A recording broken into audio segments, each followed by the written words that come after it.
Atlanta is the capital of the U.S. state of Georgia. Before we start our journey through the southern states from here, let's take a look around downtown. A green lung is the former Olympic Park. In 1996, the Olympic Games were held here. World of Coca-Cola is very popular.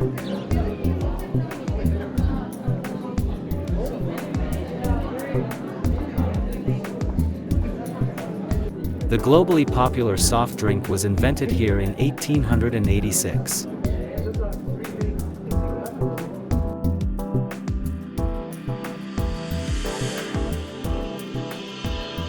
We have the recipe in one of the drawers, unfortunately not found. Finally, in a large hall, you can taste all the drinks that the brand produces worldwide. Jetzt testen wir einmal. Fangen wir an mit Tansania. Kommen wir mal Inca Cola, Peru. Gehen wir mal nach Korea. Fehlt ein bisschen Kohlensäure, aber sonst schmeckt fast alles gleich. A 6-minute drive away is Martin Luther King, Jr. National Historical Park. The civil rights activist was born here and buried. We will learn more about him later.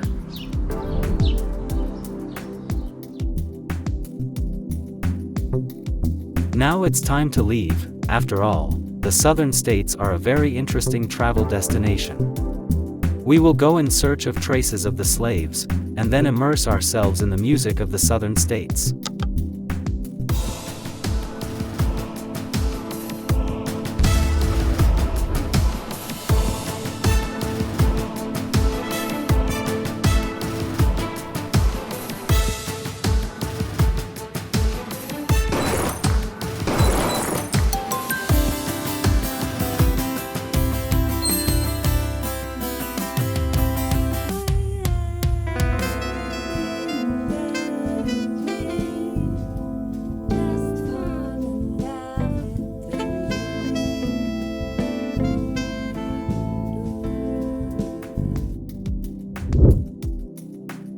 For a better overview, our film is not structured according to the journey, but according to the historical time.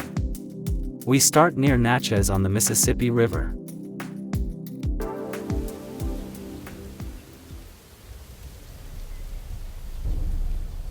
The builders of Emerald Mound belonged to a widespread Native American population. In the centuries before the arrival of Europeans, it inhabited the Mississippi Valley and the southeast of the USA. The ceremonial center of the village was here on the hill. It served as a temple and was used for burials. Archaeologists believe that the hills were the scene of elaborate processions, ceremonial dances, and solemn religious rituals. Here they play a game of toli, also known as the little brother of war.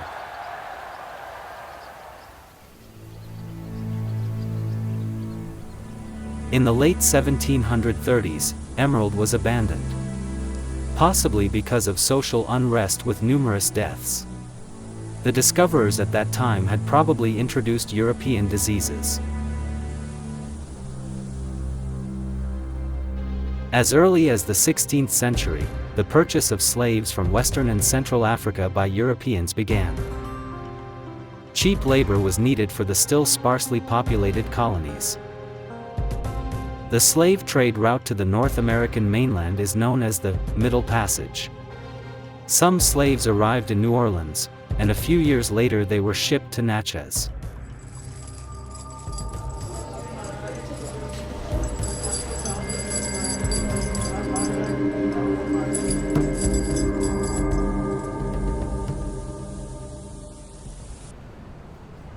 Natchez is considered the oldest settlement on the Mississippi. The first settlers came from France. Later, the area around the city became British.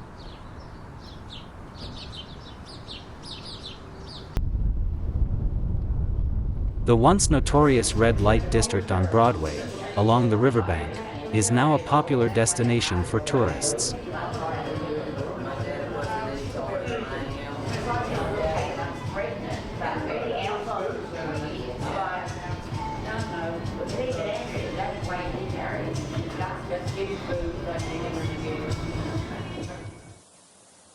At first, the slaves were sold directly from the boats, on the river.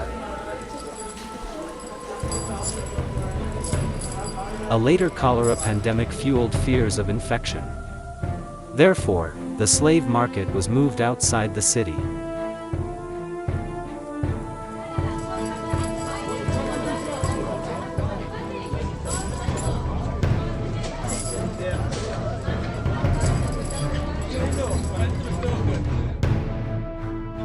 At a fork in several roads lies an initially inconspicuous meadow.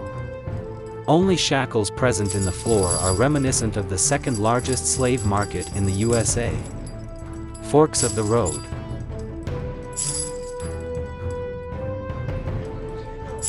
Individuals were offered here on a first-come, first-served basis, rather than being sold individually, or in groups, at auction.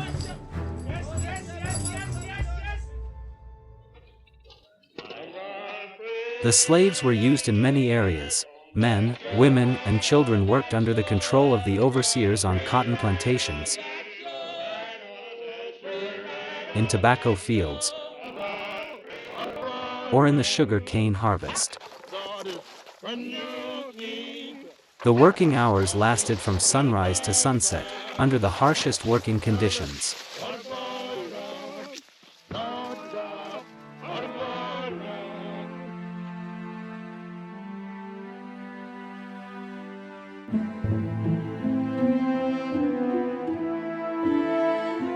The path leads over an old oak avenue on the Oak Alley Plantation, to the big house. The builder of the house, Jacques Roman, was a successful businessman from New Orleans. He was king of sugar, and one of the richest men in the South. 1036 he decided to build a magnificent house on the plantation to lure his wife Selina away from New Orleans. Of course, the house was built by craftsman slaves. There were only a few very wealthy plantation owners. However, they had the most slaves, and controlled the political and economic power in the South. A little away from the manor house, the slaves lived as a family in simple wooden huts. At that time, there were several hundred slaves on the Oak Alley Plantation, who had different hierarchies. Most of them worked as field slaves. There was only a simple mattress on the floor in her house. That had to be enough.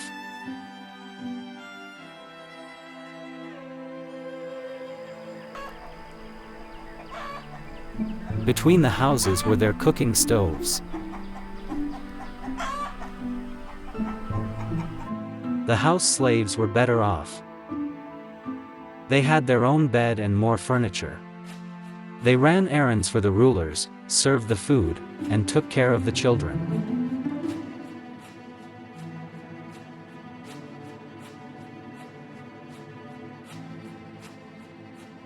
Their clothes were also better and they had their own shoes. The slaves could choose their own clothes. Defective pieces were repaired. Resources were scarce. There were also nurses among the slaves, because there were enough diseases. If the illness was worse, a doctor came in. At that time, the visit cost up to $12.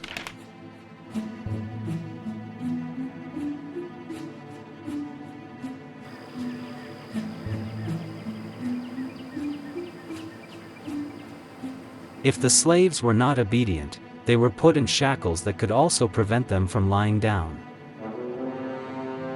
At times, they were locked up in a prison or sold again.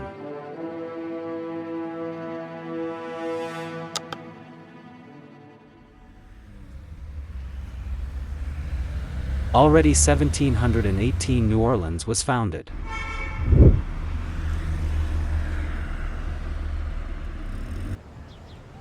The French Quarter, also known as the French View Car, is the oldest part of the city.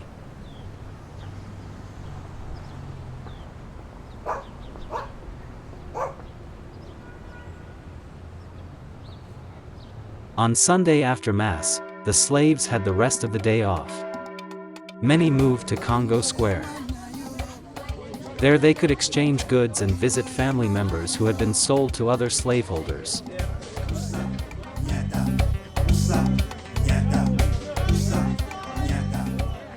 They celebrated with music, dance, and rituals until nightfall.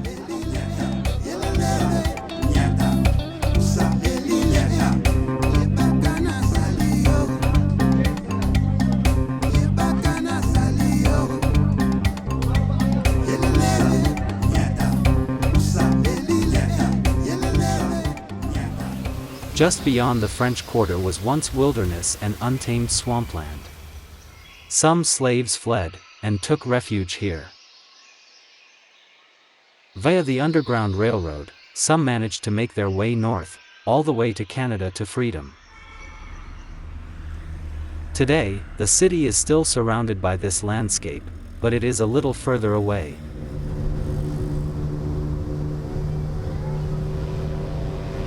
Tourists can take boat trips and observe nature and the animals that live here.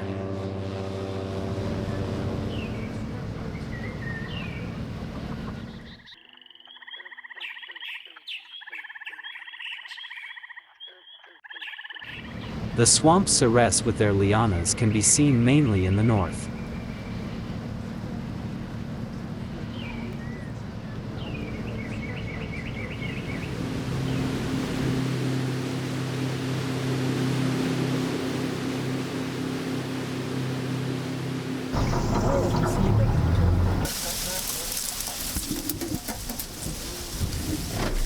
The raccoons feel particularly at home here. They are good swimmers and also find enough food here.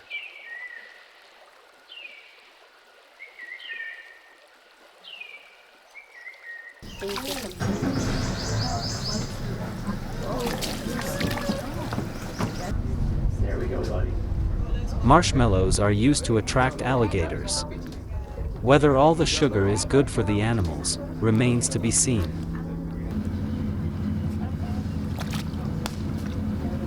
Come on, buddy.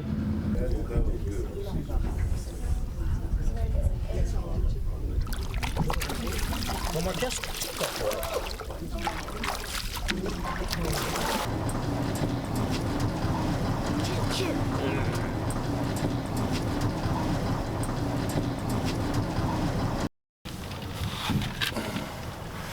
Crayfish are caught in traps. They can get down to business. It goes a lot of pressure. I mean, he's pinching hard right now. The fishermen harvest oysters, which you can then taste fresh. So, das erste Mal Austern essen, noch nie gemacht. 3 Sorten zur Auswahl. Mal gucken, wie es schmeckt.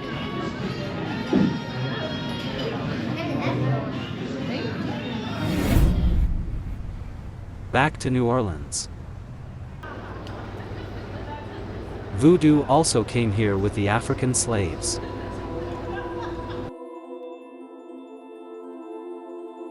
Voodoo is an originally West African religion.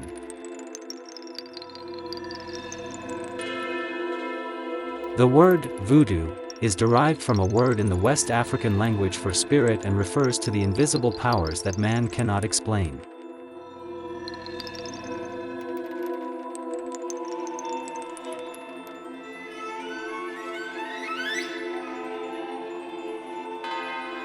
For its followers, voodoo is a powerful, living force that determines their daily lives.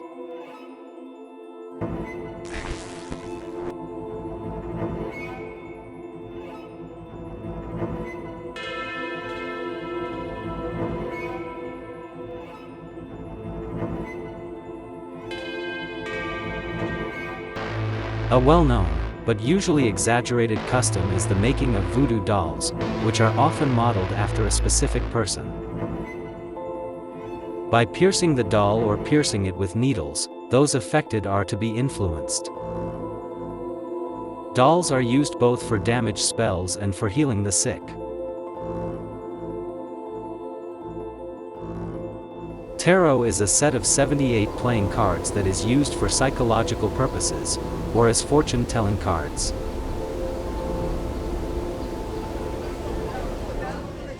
You can also have these cards read in some places during the day.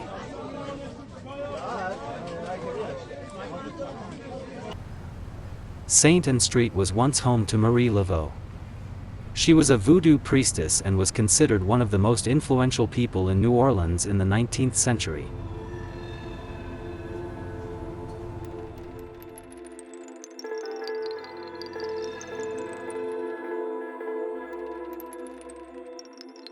Laveau worked as a hairdresser who visited distinguished white ladies in their homes and received a lot of information from them.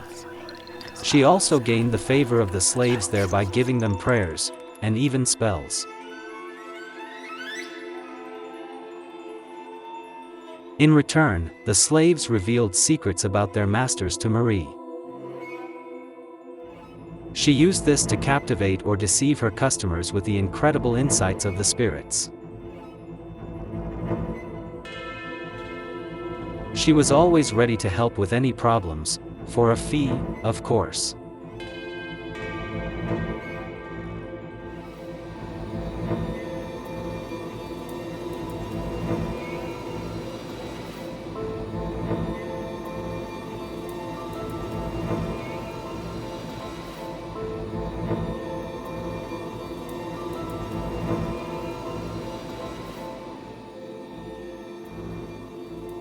There is still a spiritual voodoo temple in New Orleans today. Here you can visit Priestess Miriam Chamonix. She also offers her advice in all situations.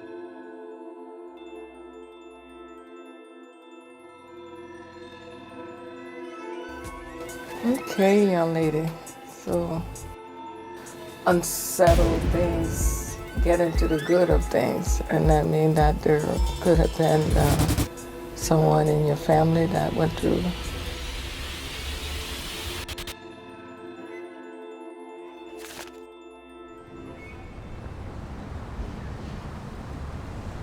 New Orleans, the city of the dead, has a fascination with ghosts, magic, and secrets.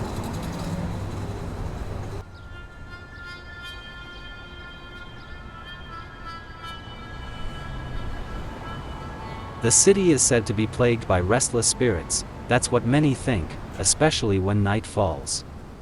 Delphine LaLaurie was a socialite, brothel owner living in New Orleans, and probably also a mass murderer. Slaves with the most serious injuries were once found in your house, and many killed slaves in the attic. All had been mistreated. Since then, you can hear her footsteps in some rooms, now and then, and soft moans.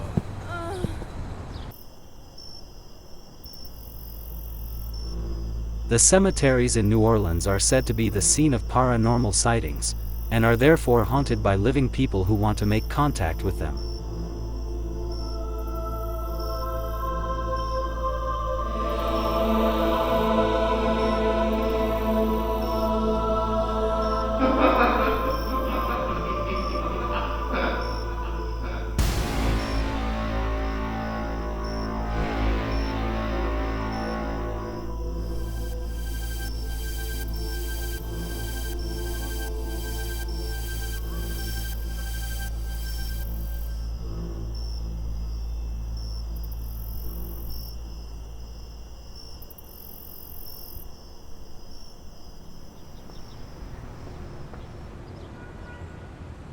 Initially, the graves were laid out underground, as in other cemeteries. 1830 a plague broke out because the groundwater was contaminated by the corpses. Since then, only above-ground graves have been allowed.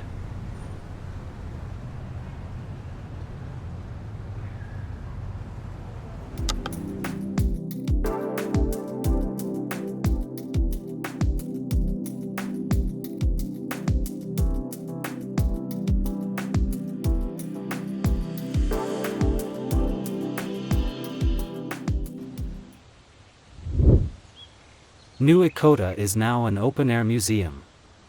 This is where the Path of Tears began. In the first half of the 19th century, about 200 years ago, New Echota was the capital of the Cherokee, a people of American Indians. At that time, they had given up their clan system and founded a parliament. Sometimes even a white man and an Indian woman lived together in a hut.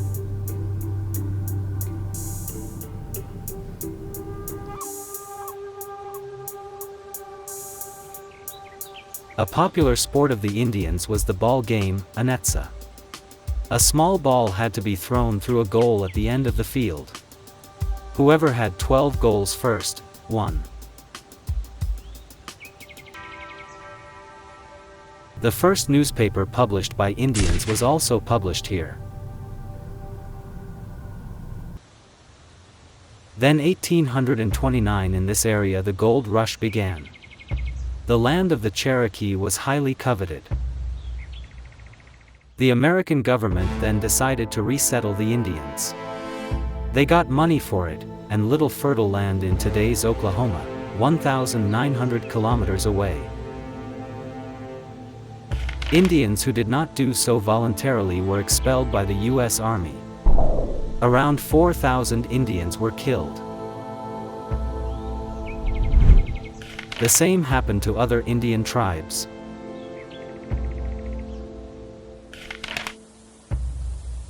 After the expulsion, some buildings, such as the Worcester House here, continued to be used.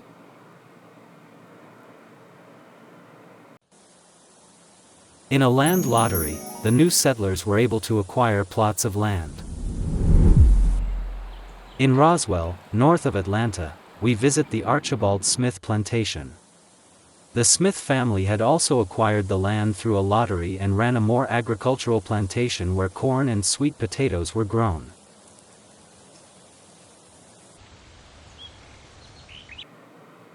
The first main house was still small, so the kitchen was located in another house.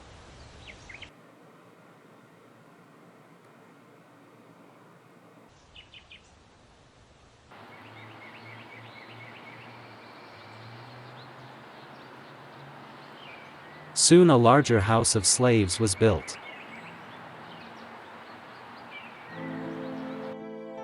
By the way, Archibald Smith was one of the co-founders of the city of Roswell.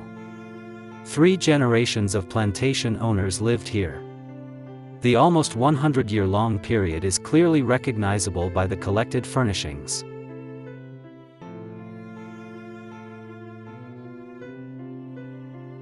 In 1940 the house was restored by the 3rd generation, Arthur and Mary Smith.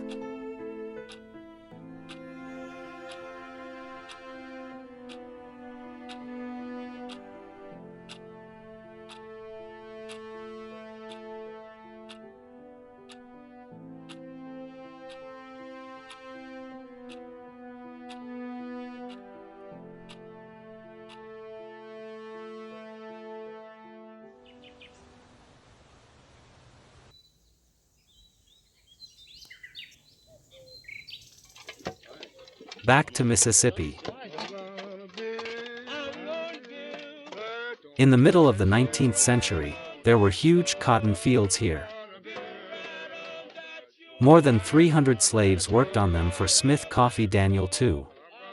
Right on the trade route of the European settlers, he built the largest mansion ever built in Mississippi, the Windsor House. So he flaunted his wealth. The house had 25 rooms and 2 interior bathrooms on 1,600 square meters. Remarkable for this time. Today, only 23 columns and some balcony grills remain. After only 30 years, a fire destroyed the house.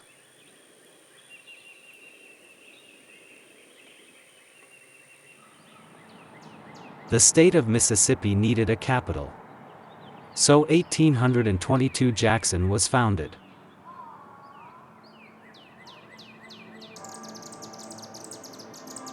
The old Capitol is the most historic building. It was the scene of some of the state's most significant legislation, such as the passage of the Married Women's Property Act, and 1861 the withdrawal of Mississippi from the Union. We have come together here today to pass important laws that are important to us. We must be careful that the Republican government doesn't want to abolish slavery. Yes, we must act soon. If we no longer had slaves, the economy would be ruined. We would also lose our rights. We must act. Yes, we absolutely must leave the Union. Our position is completely identical with the institution of slavery, the greatest material interest in the world. 1861 began the American Civil War. The northern states under President Abraham Lincoln wanted to abolish slavery. The southern states are not. The troops of the northern states attacked the city because it was an important junction of the railroad.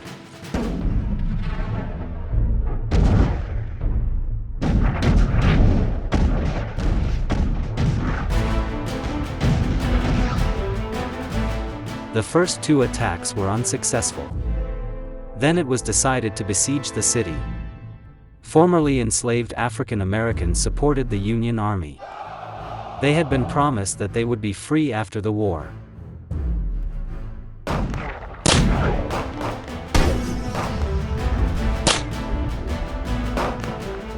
On a slope, next to the Shirley House, the Union troops built their dugouts as protection from the heat and enemy attacks.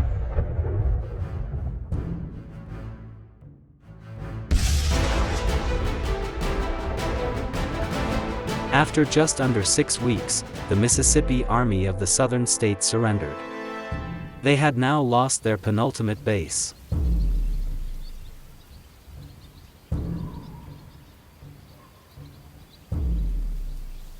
Today, some monuments commemorate this battle.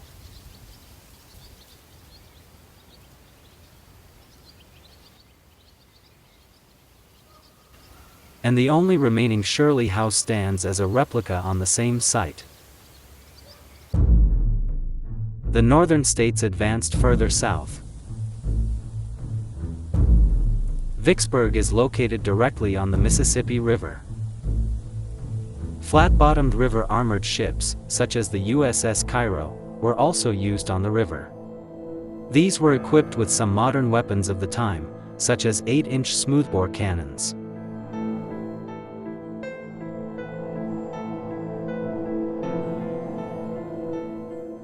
The ship was propelled like a paddle steamer.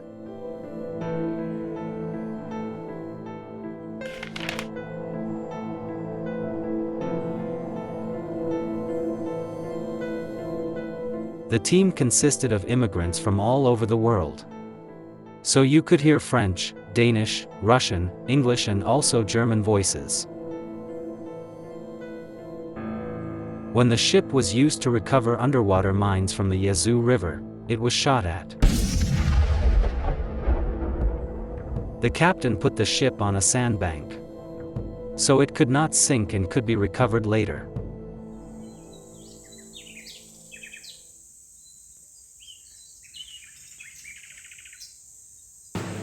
The army reached Port Hudson. This city was also besieged. 30,000 men of the Union faced only 6,800 men of the Southern Army.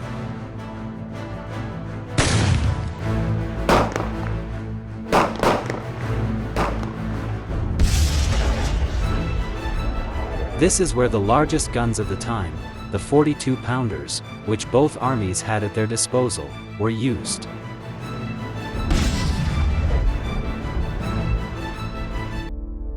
When the commander of the southern states learned of the Vicksburg case, he capitulated after 48 days, and handed over the port to the Union. The siege was the longest in American military history.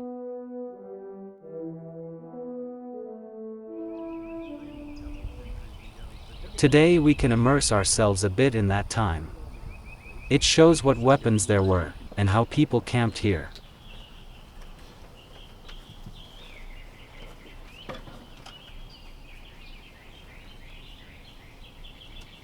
'89, 80, 86, 87, 85.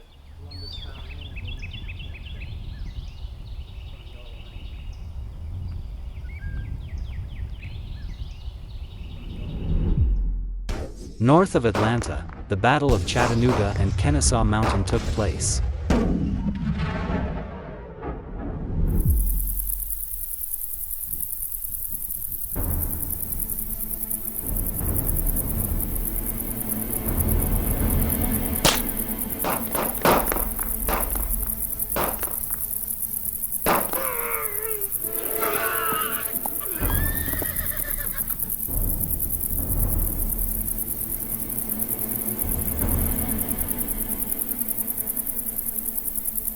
The Northern armies won everywhere and thus secured almost complete control of the territories.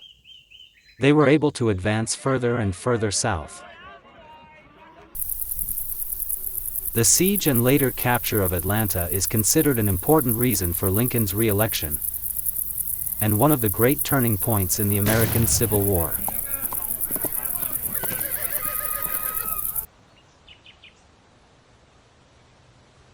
The last Confederate troops surrendered on June 23, 1865.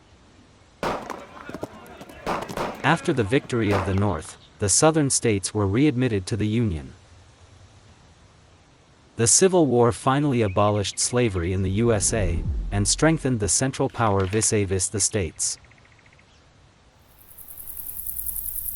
Marietta National Cemetery is located below the hill. Here, 10,000 Union soldiers were to find their final resting place. Today it is a military cemetery, where we also discover graves of other fallen soldiers.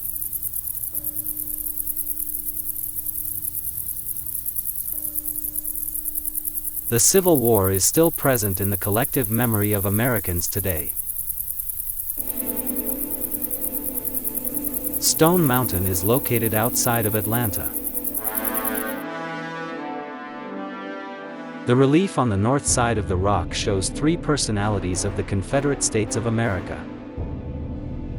Again and again, it is the subject of public criticism because it depicts representatives of the Confederates who fought for the preservation of slavery in the American Civil War.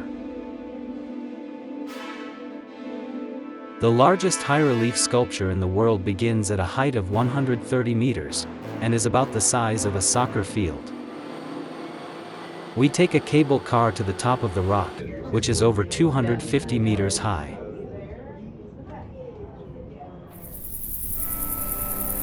It was formed around 300 million years ago when magma pushed out of the Earth's crust.